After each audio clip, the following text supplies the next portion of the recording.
Good morning friends. आदर्श महाविद्यालय के online learning में आपका स्वागत है। 11th अकाउंट्स चैप्टर नंबर हमारा फर्स्ट चल रहा है, अकाउंटिंग एंड टेक्नोलॉजी, हिसाबी पद्धति और उसके पारिभाषिक शब्द। ठीक है ना, उसके जो मेन जो इम्पोर्टेंट टॉपिक है पारिभाषिक शब्द के बारे में हमने कल 26 तक डिस्कस कर लिए थे। आज 27 नंबर हिसाबी पद्धति के पारिभाषिक शब्द 27 नंबर हानि, लॉस। लॉस किसे कहते हैं? जब धंधे में आय से ज्यादा खर्च हो जाए, ठीक है, तब उसे लॉस या हानि कहते हैं। ठीक है ना। फॉर एग्जांपल जैसे कि हमारी इनकम हमारे 20,000 और एक्सपेंस 25,000, तो सिर्फ 5,000 का लॉस होगा, उसे हानि कहते हैं। ठीक है। उसी तरह से धंधे में लॉस होता है। दूसरा, धंधे में किसी भी तरह से माल हमारा चला जाए, माल चोरी हो जाए या आग में जल जाए, तभी भी उनको जो सहन करना पड़ता है उसे हानि कहते हैं। ठीक है। इसके बाद 28 नंबर लाभ, प्रॉफिट। प्रॉफिट किसे कहते हैं? जब धंधे में खर्च से ज्यादा आय हो उसे प्रॉफिट कहते हैं। ठीक है। प्रॉफिट कहां से हो सकता है? किसी भी वस्तु वगैरह को सेल करने से, या कोई डिविडेंड मिलने से, रेंट मिलने से, या ब्याज वगैरह आवक से हो, जो उनको जो मिलता है उसे लाभ कहते हैं। ठीक है। इसके बाद खरीदी, परचेस। परचेस किसे कहते हैं? धंधे में किसी भी प्रकार का जो हम वस्तु का विक्रय कर रहे हैं, जो वस्तु का खरीद विक्रय कर रहे हैं या व्यापार कर रहे हैं, ठीक है, जो चीज का हम लोग धंधे में व्यापार कर रहे हैं उस चीज को हम जब परचेस करते हैं या अन्य व्यक्ति के पास से लेते हैं उसे खरीदी कहते हैं। जैसे कि अनाज के व्यापार के लिए उसका जब अनाज परचेस करेगा उसके लिए खरीदी कही जाएगी। स्टेशनरी के व्यापारी के लिए जब स्टेशनरी खरीदेगा वह खरीदी कही जाएगी। ठीक है। अगर स्टेशनरी का व्यापारी अनाज खरीदता है तो वह खरीदी नहीं कही जाएगी। ठीक है। उसी तरह से अनाज का व्यापारी जब स्टेशनरी खरीदता है तो उसके लिए वह खरीदी नहीं कही जाएगी, स्टेशनरी एक्सपेंस गिना जाएगा। ठीक है। इसके बाद 30 नंबर सेल। सेल किसे कहते हैं? धंधे में जिस चीज वस्तु का व्यापार कर रहे हैं उसको धंधे में से किसी अन्य व्यक्ति को बेचा जाए, यानी अन्य व्यक्ति को दिया जाए, उसे सेल कहते हैं। जैसे कि ₹10,000 का माल हरेश को दिया, सेल का आ जाएगा। ₹10,000 का नकद विक्रय किया, वह भी सेल का आ जाएगा। यानी किसी भी प्रकार से धंधे में जिस वस्तु का व्यापार कर रहे हैं उसका धंधे में से जाए उसे सेल कहा जाता है। ठीक है। इसके बाद 31 नंबर माल का स्टॉक। स्टॉक किसे कहते हैं? ठीक है। स्टॉक किसे कहते हैं? जिस हमारे धंधे में जिस वस्तु का व्यापार कर रहे हैं वह वर्ष के अंत में रह जाए उसे माल का स्टॉक कहते हैं। और एग्जांपल जैसे कि हमने 1 लाख का माल परचेस किया और सेल हुआ 90,000, जो 10,000 का माल धंधे में पड़ा गया है उसे क्लोजिंग स्टॉक या माल का स्टॉक कहते हैं। ठीक है। ये क्या कहा जाएगा? स्टॉक। धंधे में पड़ा रहेगा, उसे क्या करेंगे? नेक्स्ट ईयर बेचेंगे। ठीक है ना। वह माल का स्टॉक कहा जाता है। ठीक है। सबको आया समझ में आता? इसके बाद 32 नंबर पॉइंट है देनदार। देनदार यानी डेटर्स। डेटर किसे कहते हैं? जिस व्यक्ति को हमने माल बेचा है, माल कैसे बेचा है? उधार पर बेचा है, वह धंधे का देनदार कहा जाता है। आया समझ में? जिस व्यक्ति को हमने माल उधार पर बेचा है वह धंधे का देनदार कहा जाता है। वह व्यक्ति फ्यूचर में हमको उसकी रकम चुकाएगा। ठीक है। आया समझ में आपको? डेटर किसे कहते हैं? इसको माल उधार पर बेचा। उसी तरह से 33 नंबर पॉइंट लेनी हुंडी। लेनी हुंडी मीन्स क्या? Bills receivable. क्या कहते हैं इसमें?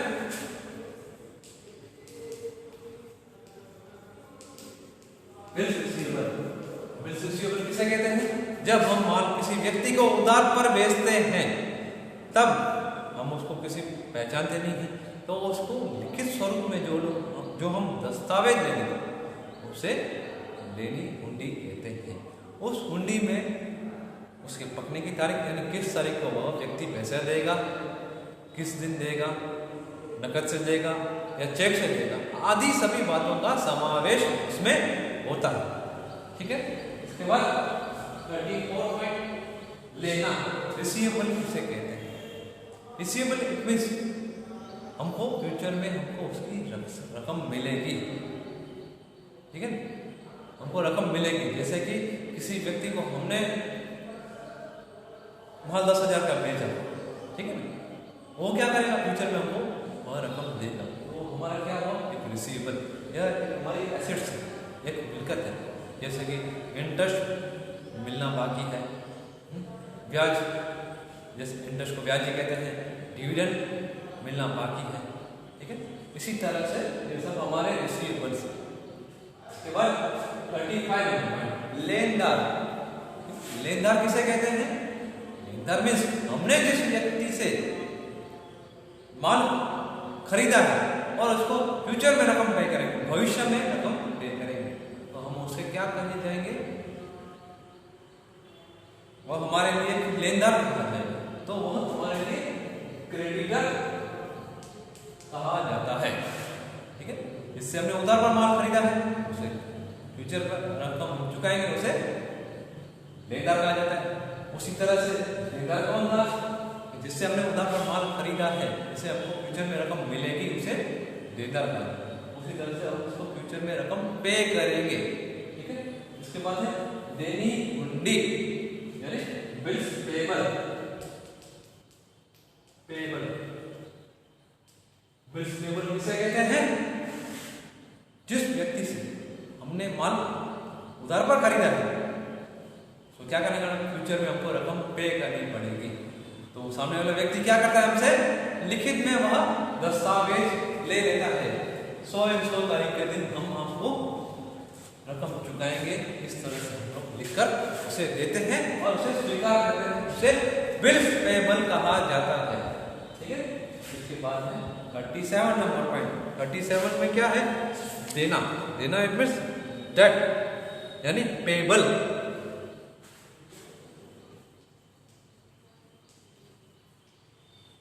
इट मींस पेबल, ऐसी रकम हमको फ्यूचर में चुकानी पड़ेगी, उसे देवा कहा जाता है। हमारे धंधे में कई सारे व्यवहार होते हैं, नकद स्वरूप में भी होते हैं और उधार स्वरूप में भी होते हैं। नकद में जो व्यवहार होते हैं उनका कोई भी हमारे फ्यूचर में उनके लिए कोई भी एक्टिविटी या कोई भी एंट्री नहीं करनी पड़ती, बट जो उधार में व्यवहार होते हैं उनके लिए फ्यूचर में जाकर हमको अलग से व्यवहार करने पड़ते हैं। जैसे कि देवा कब होता है? जब हम किसी से उधार पर माल खरीदे, ठीक है, 10,000 का माल हमें से खरीदा, क्या फ्यूचर में हम लोग उसको रकम चुकाएंगे, वो हमारा देवा आ जाएगा। उसी तरह से 10,000 का फर्नीचर गजल फर्नीचर मार्ट से खरीदा, वह भी हमको फ्यूचर में पे करना पड़ेगा। इंटरेस्ट ऑन बैंक होल्डिंग, वह भी हमारे लिए एक चुकाया नहीं है, वह देवा कहा जाएगा, यानी पेबल कहा जाएगा। ठीक है। इसके बाद 38 नंबर पॉइंट, लागत। लागत मींस कॉस्ट। धंधे में हम जो हमारा बिजनेस चल रहा है उसके अंदर जो चीज वस्तु का उत्पादन कर रहे हैं उसमें कितना टोटल खर्चा हुआ है, उसे उस वस्तु की लागत कहा जाता है। ठीक है। फॉर एग्जाम्पल देख लेते हैं, कॉस्ट किसे कहते हैं? जैसे कि हमने एक वस्तु का प्रोडक्शन किया, उसके पीछे 10,000 खर्चा हुआ, एक्सपेंस कितना हुआ? 10,000। उसके पीछे वेजेस और सैलरी चुकाई हमने, और सैलरी कितनी चुकाई? 5,000। तो टोटल वस्तु हमको कितने में पड़ी? 15,000। तो उसे उस वस्तु की लागत कहा जाता है। टोटल कितनी लागत थी? 15,000।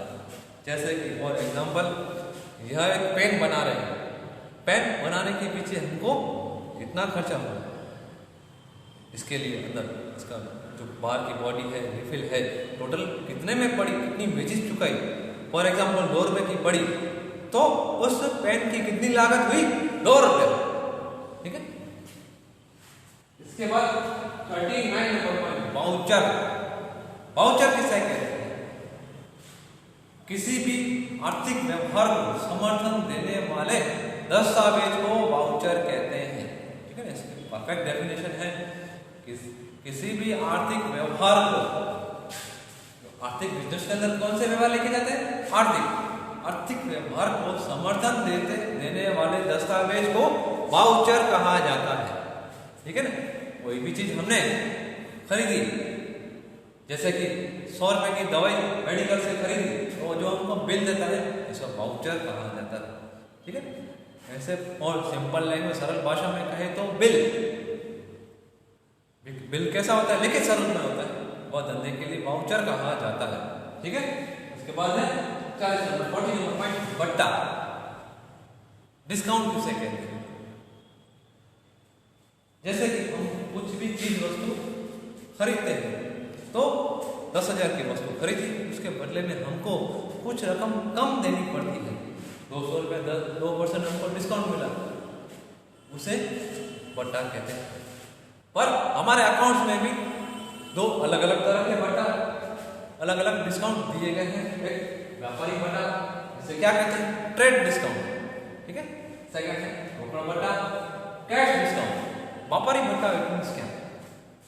जब हम कोई वस्तु खरीदते हैं, चाहे उधार पर हो या नकद में हो, उसके पीछे हमको जो रकम कम चुकानी पड़ती है उसे व्यापारी बट्टा कहा जाता है।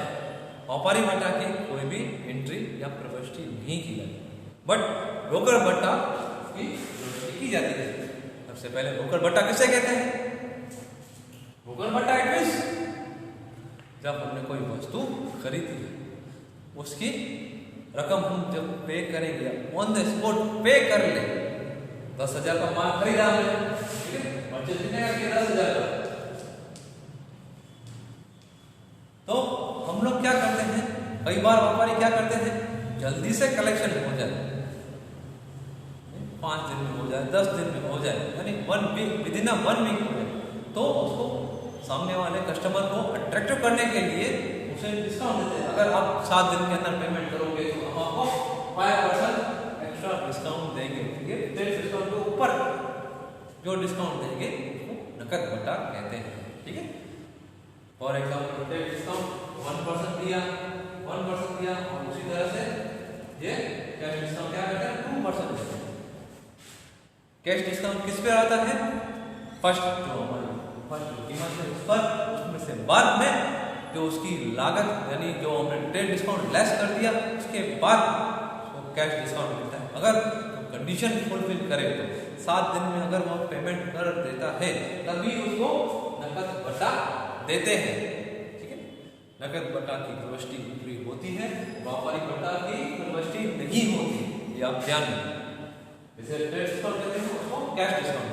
इसके बाद 41 नंबर पॉइंट, प्राप्त बट्टा या दिया बट्टा। डिस्काउंट रिसीव्ड और discount given. Discount received means क्या? जब कोई वस्तु वगैरह परचेज करते हैं, तब हमको जो उसकी कीमत है उससे कम रकम हमको चुकानी पड़ती है, जो हमको बेनिफिट मिलता है उसे प्राप्त बट्टा कहते हैं। उसी तरह से दिया बट्टा, दिया बट्टा किसे कहते हैं? Discount given. जब कोई वस्तु वगैरह बेच रहे हैं, उससे हमको कम रकम प्राप्त होती है, उसे डिस्काउंट गिवन कहते हैं। डिस्काउंट गिवन हमारे धंधे के लिए एक्सपेंस है, और डिस्काउंट रिसीव्ड हमारे धंधे के लिए इनकम कही जाती है। ठीक है। इसके बाद 42 number point, decide. Depreciation. Depreciation depreciation किसे कहते हैं? जब कोई संपत्ति वगैरह के उपयोग के कारण उसके मूल्य में जो कमी आती है उसे घिसाई कहते हैं। फॉर एग्जाम्पल, यह बिल्डिंग, इस बिल्डिंग की कीमत कितनी है? 10 लाख। उसको हमने 1 साल यूज किया, तो हमारी डेप्रिसिएशन क्या होगा, उसका मूल्य समझो 40,000 कम हो गया, 40,000 कम हो गया, तो नेक्स्ट ईयर इसकी जो वैल्यू आएगी कितनी, 9,60,000। ठीक है, तो जो 40,000 जो वैल्यू जो कम हुई इस मकान की, इस बिल्डिंग की, उसे क्या कहा जाता है, घिसाई कहा जाता है। ठीक है, इसके बाद 43 नंबर पॉइंट, डुबल ऋण, बैड डेब्ट्स। बैड डेब्ट्स किसे कहते हैं, बैड डेब्ट्स मींस जब हमने धंधे में उधार से माल बेचा है, उधार से माल बेचने के कारण कई बार क्या होता है, जो हमारे देनदार होते हैं, कुछ देनदार रकम देते हैं, कुछ रकम की आर्थिक परिस्थिति सही न होने के कारण वह रकम नहीं देते। जो रकम हमको नहीं मिलती उसे डूबल ऋण या बैड डेब्ट्स कहा जाता है। इट मीन्स यह एक धंधे का नुकसान है, एक तरह का खर्च है, एक तरह का नुकसान है।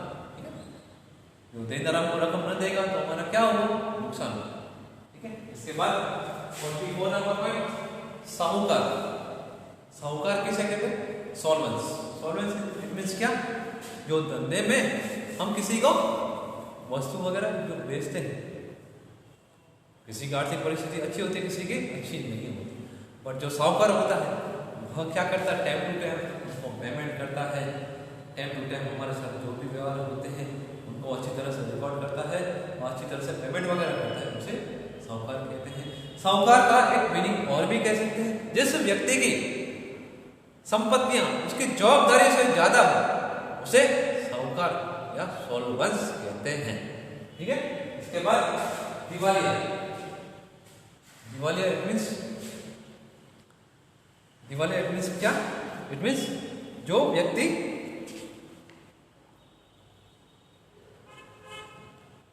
दिवालिया इंसॉल्वेंट।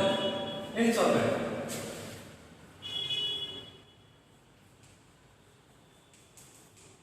इंसॉल्वेंट मीन्स क्या, जिस व्यक्ति को हमने वस्तु बेची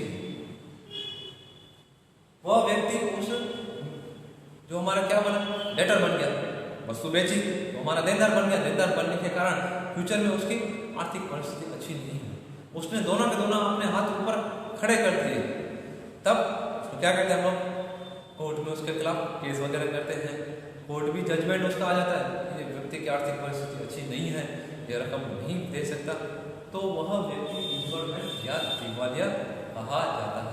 यानी इट मीन्स जो व्यक्ति को हमने उधार में माल बेचा है वह व्यक्ति रकम न चुका पाए, उसकी आर्थिक परिस्थिति खराब हो जाए, उसे दिवालिया कहते हैं। दूसरी अकाउंटिंग भाषा में कहें, जिसकी मिलकतों से ज्यादा जवाबदारी हो उसे दिवालिया कहते हैं। इसके बाद 46 नंबर पॉइंट, उधार और जमा। उधार, डेबिट एंड क्रेडिट। हमारे अकाउंट्स में कोई भी एंट्री वगैरह करते हैं उसके दो इफेक्ट होते हैं, उधार जमा। ठीक है, आगे आएगा उधार जमा किसे कहते हैं, डेबिट एंड क्रेडिट। तो डेबिट की जो एंट्री जो पोस्टिंग वगैरह होती है वह मेरे हाथ के लेफ्ट हैंड साइड में, right hand side credit side, credit पक्ष दर्शाया जाता है। आगे आगे जैसे ही हम लोग इसके बेसिकली कंसेप्ट में जाएंगे उधार जमा आपको क्लियर होता जाएगा। इसके बाद लास्ट है अकाउंट, खाता। खाता it means account. Account it means क्या, निश्चित समय अवधि के अंत में जो हमारे नामा के नियम हमारे आगे आएंगे, पर्सनल अकाउंट, रियल और नॉमिनल के बेस पर जो सारांश दिखाता है उसे खाता कहते हैं। इसके द्वारा हम लोग जान सकते हैं कि हमारी कितनी खरीदी है, कितना विक्रय है, कितनी मिलकत है, कितना जवाबदारियां हैं, कितने डेटर्स हैं, कितने क्रेडिटर्स हैं, कितना परचेस किया है, या हमारे कितनी कैपिटल है, कितना कैश बैलेंस है, कितना बैंक बैलेंस है, आदि के बारे में हम लोग जाने याद रखते हैं, उसे क्या कहते हैं, खाता, अकाउंट कहते हैं। आई होप सो आप सबको यहाँ तक समझ में आया होगा। आगे का जो नेक्स्ट टॉपिक है ऐसा भी तैयार करने की पद्धतियाँ, प्रिपरेशन ऑफ अकाउंट, मैं आगे के पीरियड में आपको पढ़ाऊंगा। पर इन जो पारिभाषिक शब्द हैं कितने 47, अच्छी तरह से पढ़ लेना। कुछ भी डाउट हो तो आप प्लीज मुझे फोन करके पूछ सकते हैं। अभी तक के लिए इतना ही, नेक्स्ट टॉपिक नेक्स्ट वीडियो में आपके साथ मैं डिस्कस करूंगा। Thank you.